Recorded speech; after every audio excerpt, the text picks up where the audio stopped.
متشکرم. کچل‌ها 3 دسته هستن. دسته اول کچل‌هایی هستن که جلو سرشون خالیه. اونها خیلی فکر میکنن، اهل تفکرن مثل من. دسته دوم کچل‌هایی هستن که پس سرشون خالیه. اونها خوش‌تیپ‌ترین آدمان، خوش‌لباس‌ترین آدمان مثل من. دسته سوم کچل‌هایی هستن که از اینجا تا اینجا خالیه. اونها انسان‌هایی هستن که فکر می‌کنن که خوش‌تیپن.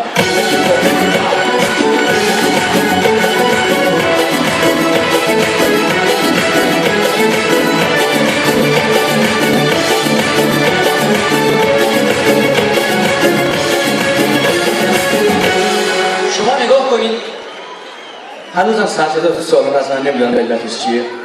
دخترها بهترن یا پسرها؟ شما ببینید دخترهای دوران حافظ و سعدی قیافه‌شون چه شکلی بوده که خال روی صورت آپشن حسابی شده. موضوع چی میگه؟ واقعا امروزه خیلی تغییر کرد.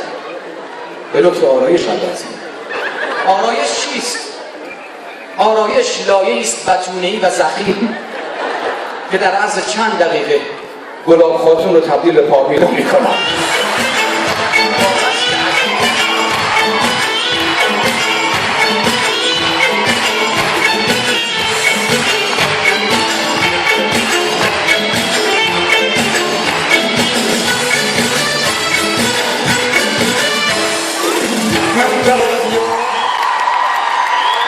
خیلی متشکرم.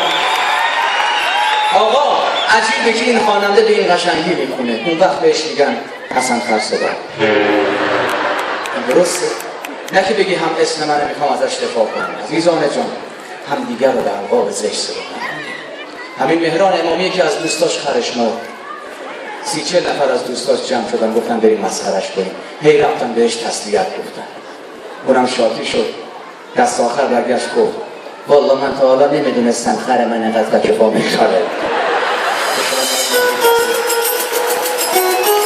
دسته بندری